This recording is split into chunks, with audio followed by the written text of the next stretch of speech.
Hello friends, সবাই কেমন আছো? আশা করি সবাই খুব ভালো আছো। আজকে আমি তোমাদের সঙ্গে আমার বিরিয়ানি রান্নার রেসিপি শেয়ার করছি। এখন আগে বিরিয়ানির মশলাটা রেডি করে নিলাম। বিরিয়ানি করছি আজকে বাড়িতে। আমি কিভাবে করি সেই রেসিপি তো আমি আগে শেয়ার করিনি কখনো। অনেকে অনেক স্টাইলে করে। বেসিক তো রুলস একই হয়, সবাই জানে আজকাল। তো আমি ভাতটাকে সেদ্ধ করে রেখেছি গোটা গরম মশলা দিয়ে, মানে 80% মতো সেদ্ধ হয়ে গেছে। আর এখানে মাটনটা আছে, ভালো করে ক্লিন করে নিয়েছি। এবারে আমি মাটনটাকে ম্যারিনেট করে রাখবো কিছুক্ষণ, ঘন্টাখানেক, তারপর এটাকে আমি কুক করে নেব। আমি বাড়িতে মশলা করে রেখেছি, বিরিয়ানি মশলা। এটা আমার কড়াই থাকে, সব রকম ওই জায়ফল, জয়িত্রী, সাজিরে, সামরিচ, তেজপাতা, তারপর গোলমরিচ, এই সমস্ত, দারচিনি, এলাচটা আমি একটু বেশি দিয়ে মশলাটা করে রেখেছি। এখন ম্যারিনেটের সময়ও দেব, আবার পরেও যখন বিরিয়ানিটা করব তখনও দেব। এখন মাটনটার মধ্যে দিতে হবে।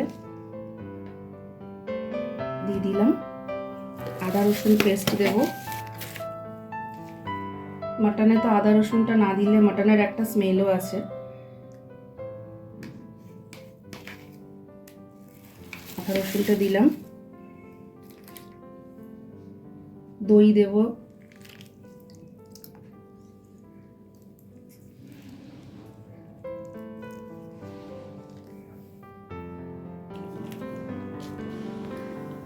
কালারের জন্য একটু ফুড কালার দিয়ে দিচ্ছি। কেউ কালার পছন্দ না করলে স্কিপও করতে পারে, কিন্তু বিরিয়ানি একটুখানি কালার না হলে ভাল লাগে না।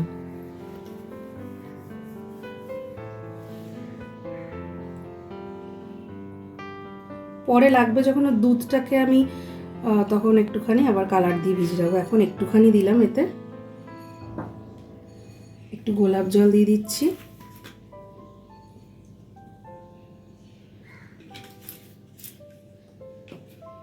আর মিঠা আতর বেশি দেওয়া যায় না, তাহলে তো সবাই জানো তেতো হয়ে যায়।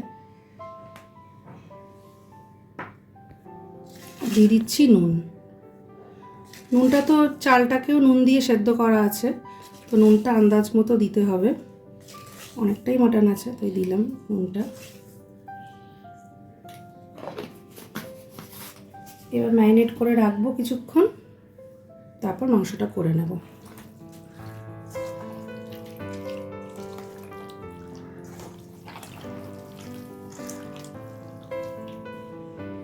আমার ম্যারিনেশন ডান।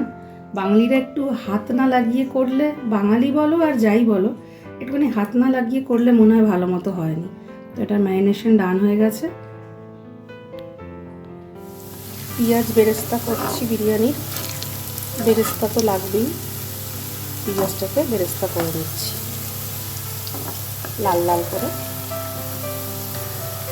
বেরেস্তা আমি কিছুটা রেখে দিয়েছি, বিরিয়ানি যখন আমি লেয়ার করব তাতে দেবো। আর এখানে কিছুটা বেরেস্তা কুকারে শিফট করে দিয়েছি, একটু সেদ্ধ করে নিয়ে করবো, তাহলে তাড়াতাড়ি হবে। এটার মধ্যে ফুড কালার একটু দিয়ে আমি বেরেস্তা কিছুটা আর সেই তেলটা ইউজ করে তার মধ্যে আমি আলুটাকে একটা সিটি করে নেব।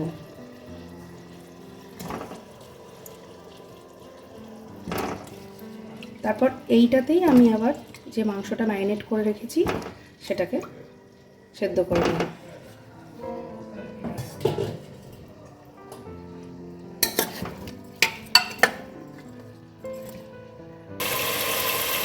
ঠিক আছে, এবার এটাকে আমি একটা সিটি করে নেব। ভেজে নিয়েছি প্রথমেই পেঁয়াজ বেরেস্তার সাথে। এবার আমি কুকারে এটাকে একটা সিটি করে নিই, তারপর এইটার মধ্যেই, কারণ এর মধ্যে তো ফ্লেভারটা চলে যাচ্ছে, এর মধ্যেই আমি আবার মাংসটাকে একটু সেদ্ধ করে নেবো। ম্যারিনেট তো করা আছেই। এবার এইটার মধ্যে আমি মাংসগুলোকেও সেদ্ধ করে নেব, তাহলে একটু তাড়াতাড়ি হয়। নাহলে কড়াইতে করে সেদ্ধ করতে অনেকটা সময় চলে যায়। এটা করে তাহলে সুবিধা হবে, একটু হলেও আগে হবে। মাংস তো ম্যারিনেট করাই আছে, যতটা বেশি ম্যারিনেট করে রাখবে ততই ভালো হবে। এখানে বিরিয়ানির মাটনটা রেডি। এবার একে একে লেয়ার করে বসিয়ে দেব। বিরিয়ানির মশলা তখন মাংস করবার সময় দিয়েছিলাম, এখন আবার দিয়ে দেবো উপর দিয়ে।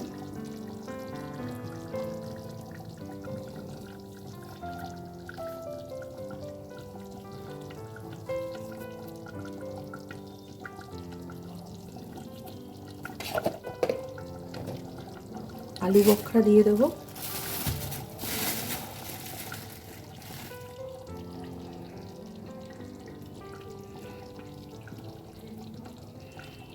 কয়েকটা আলু বখরা দিয়ে দিলাম।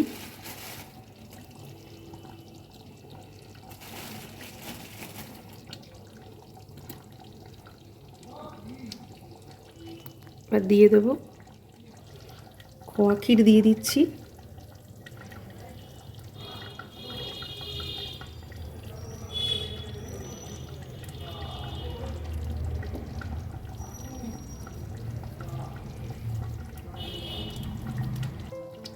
কিছুটা ঘি এখন দিয়ে দিই, তারপর যখন ঢাকনা খুলবো তখন আবার কিছুটা ঘি দিয়ে দেব।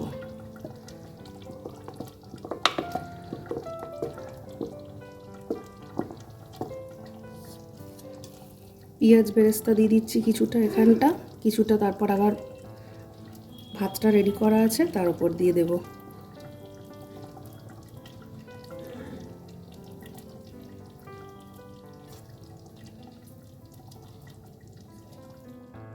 রাইসটা একটু একটু করে দিয়ে দিচ্ছি।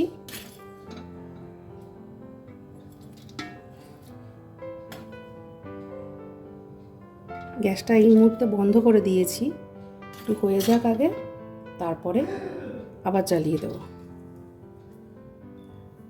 একটা লেয়ার করেছি, তাতে একটু পেঁয়াজ বেরেস্তা দিয়ে দিই আবার।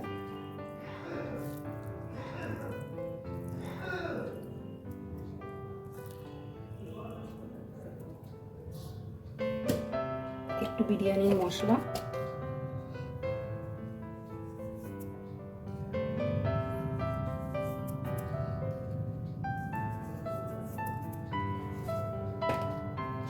আর এখানে করে রেখেছি দুধের মধ্যে জাফরান, কেওড়ার জল, গোলাপ জল, মিঠা আতর দিয়ে একটা মিশ্রণ না, একটা লিকুইড তৈরি করে রেখেছি। এটা কিছুটা এখন দিয়ে দেবো, কিছুটা ওপর দিয়ে দেবো। এটাতে কালার স্মেল দুটোই আসবে। সব রেডি করা হয়ে গেছে, আলুগুলো ওপর দিয়ে দিয়েছি, সব লেয়ার আমার রেডি। ডিম দিয়ে দিয়েছি, আর লাস্ট ওপর দিয়ে আরেকবার দিয়ে দিচ্ছি এগুলো। দিয়ে আমি এবার বন্ধ করে দেব, তারপর আবার ওপেন করে তারপর দেখাচ্ছি। আমার বিরিয়ানি হয়ে গেছে, এই যে। এবার সার্ভ করে সবাইকে দিয়ে দেব। বিরিয়ানি রেডি।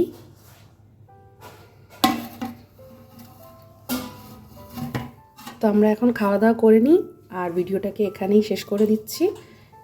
কেমন লাগলো আমাকে কমেন্টে জানিও, আর ভালো ভালো ভিডিও পাওয়ার জন্য চ্যানেলটা সাবস্ক্রাইব করে নিও, ভিডিওটাকে লাইক করে দিও।